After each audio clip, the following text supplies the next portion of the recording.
In the dappled light of the forest clearing, a quiet ritual unfolds. Piper, a mother langur, carries her newborn close to her chest. The infant clings, a small shadow against her silver-grey fur. She moves with a gentle sway, each step both cautious and sure.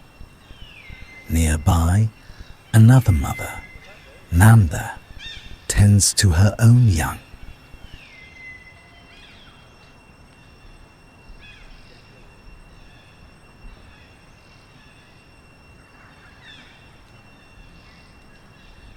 Their eyes meet, a silent understanding passes between them. Today, while Piper brought her child out into the soft morning, she came to sit near Nanda, so that their two children might play, so that they as mothers might rest.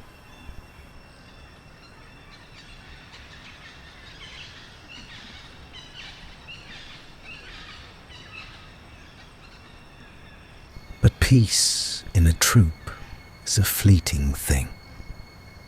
Grandma Theorisa moves slowly into the clearing. Her fur is touched with white. Her eyes carry the weight of seasons. She has come to greet the grandchildren, both of them, a grandmother's instinct, timeless and tender. She settles nearby. She offers a low, warm call, a greeting. Then she reaches out, yearning to hold, to kiss the little ones. But motherhood is also protection, and sometimes protection means withdrawal. Piper and Nanda share a glance, a decision made without sound. Together they rise. They gather their infants and move, not in haste, but with purpose, to a new place nearby. A little farther from the group, a little closer to the quiet. Here, on a soft patch of earth, they let their little ones down. Tiny, unsteady legs begin to explore. The world, for them, is just learning to take shape. While the two young ones stumble and sway, learning the feel of grass underfoot, another presence watches. Piper's eldest daughter herself, not yet fully grown, but no longer an infant, approaches. She has been lingering at the edges, observing. Now she moves toward her baby brother. At first, it seems like play. She nudges him. She supports him as he tries to climb a low, sloping route. Piper watches, her eyes soft. Perhaps this is a sisterly care.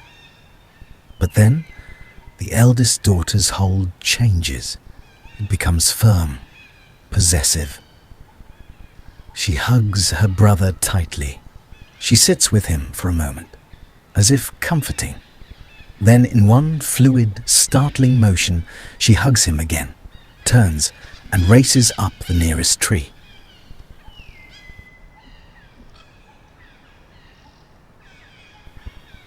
She moves so quickly up the trunk, along a branch, leaping to the next tree that her mother can barely follow. This is not play anymore. This is a carrying away.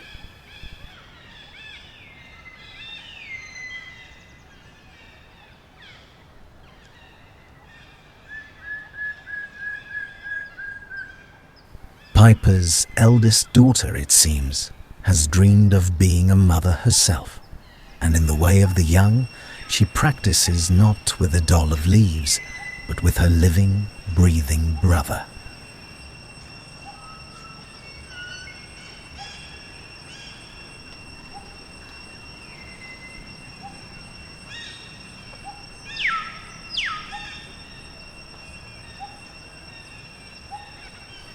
She climbs higher, away from the ground, away from her mother's reaching arms.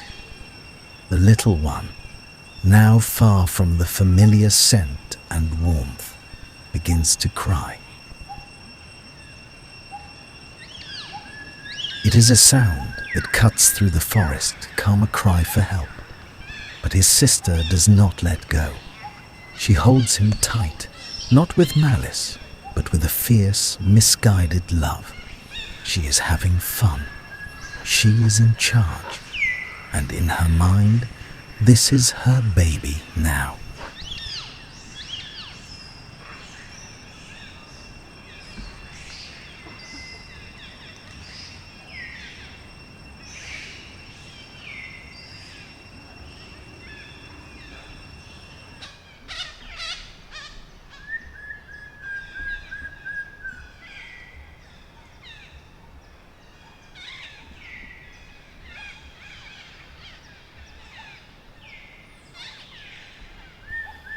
Piper follows. She climbs after them, her movements urgent but controlled. She does not scold. She does not grab. She moves close, her voice dropping to a low, pleading murmur. She is begging. A mother's negotiation. Please, give him back.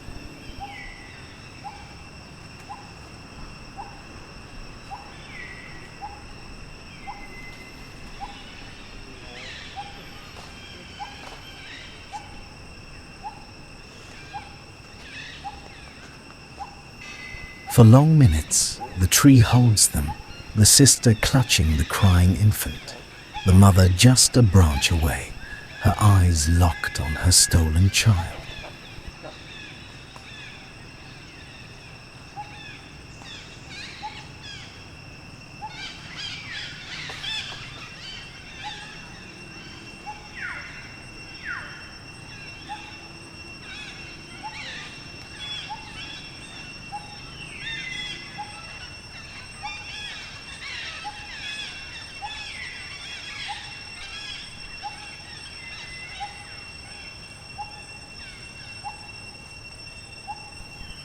Finally, the eldest daughter looks into her brother's tear-streaked face.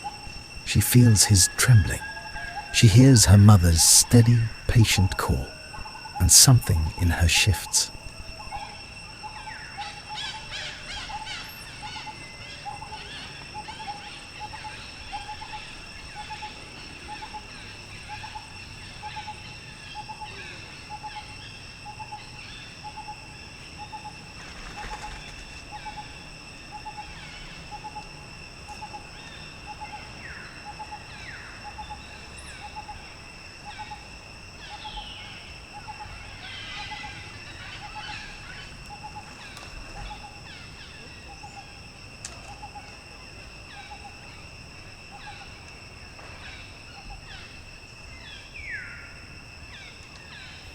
Slowly, carefully, she loosens her grip. Piper does not snatch. She reaches out, gathers her little one into her arms, and pulls him tightly to her chest. The crying muffles against her fur, a deep, shaking breath. Then Piper turns to her eldest. Her eyes are firm. She makes a series of sharp, chattering sounds, not a scream, but a clear, stern lesson. Do not do this again. The message is unmistakable.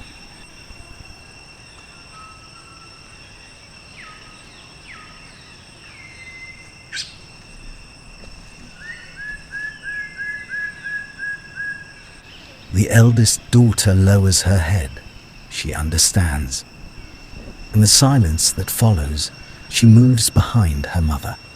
She leans in, wraps her arms around Piper from behind, and begins to gently groom her fur a langer's apology, a massage of regret.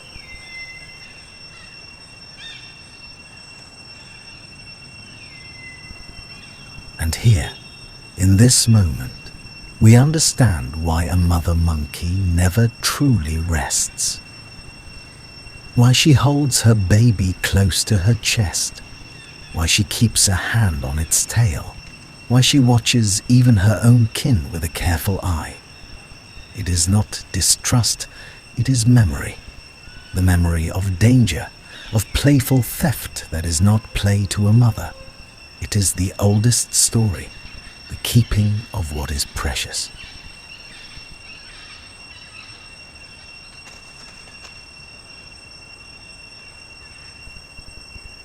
After the ordeal, Piper retreats to a high, quiet branch. She rests there a long time, her infant nursing, her body wrapped around him like a shield.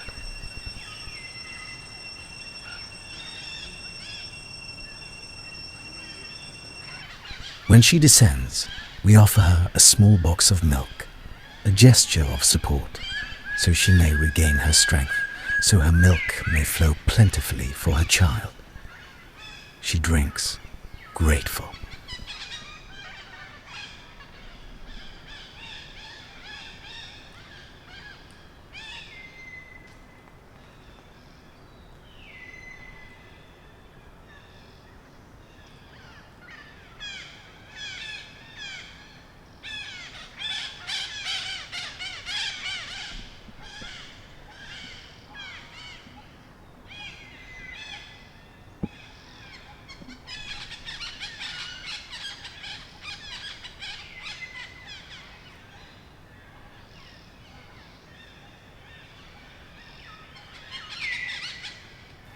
Then with renewed calm, she leads her baby to a patch of sunlit grass.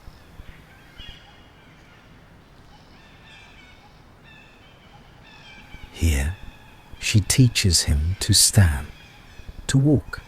Each step she guides, each stumble she steadies, and as he practices, she snatches moments to eat quick bites of leaf and fruit, her eyes never leaving his small, tottering form.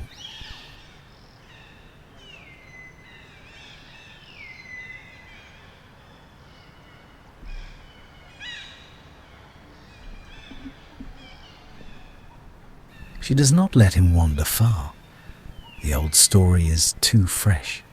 Fear has become a companion.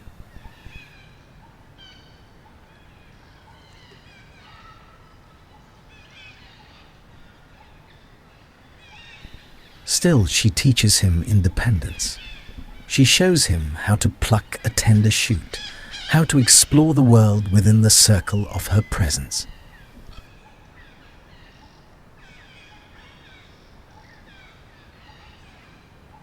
When he tires, she carries him to a new spot, a place where food awaits.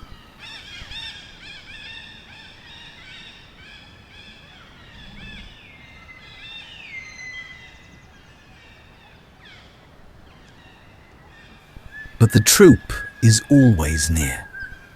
Community means sharing, but also competition.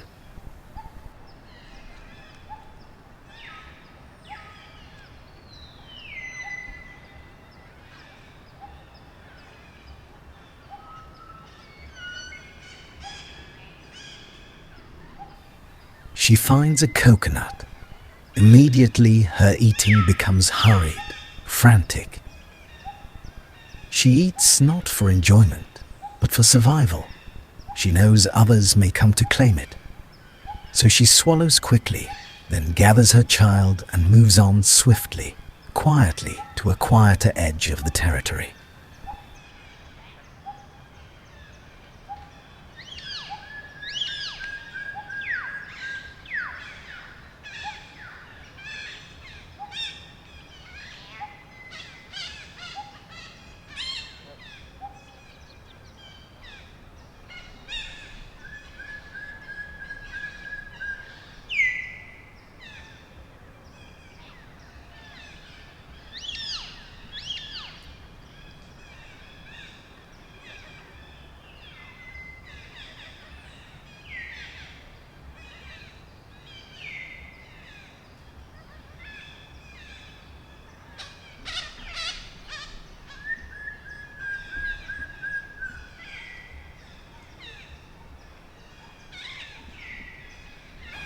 Safety lies in motion, in quiet places, in constant vigilance.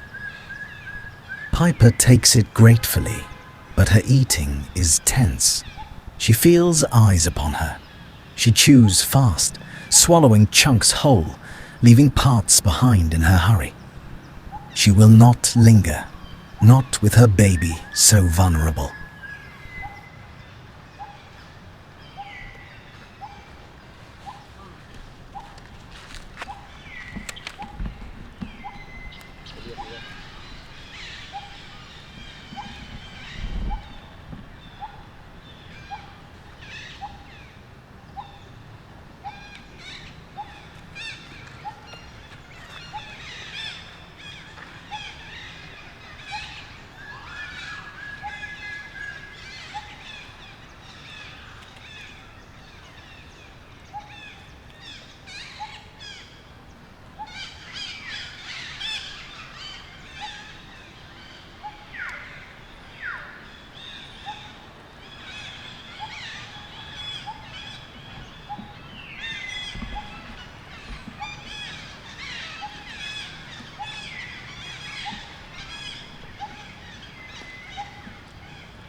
Dạ chùm lưới Tôi có bét cái dốc này kia tới chứ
This is the life of a mother in the trees, a life of carrying, of holding close, of teaching and fearing and loving with every fibre.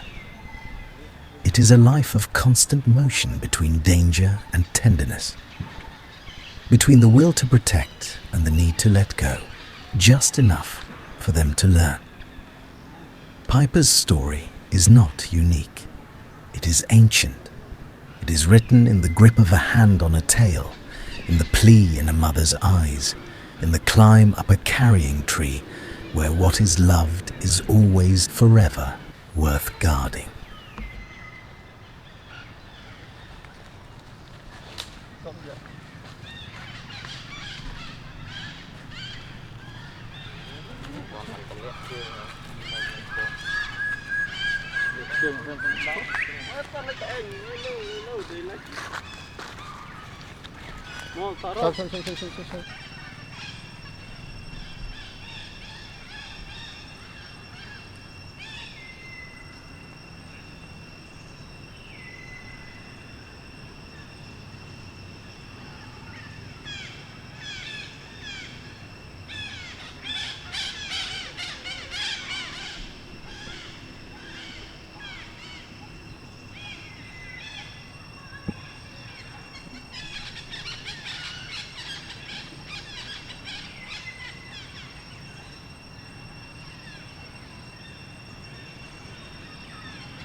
As she turns to leave, her eldest daughter appears.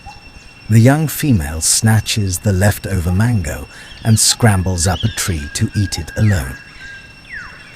But she, too, is learning the rules of the troop. She eats with one eye on the path below.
And when another member approaches, she grabs what remains of the fruit and flees higher, faster, until she is alone on a branch, finishing her meal in peace.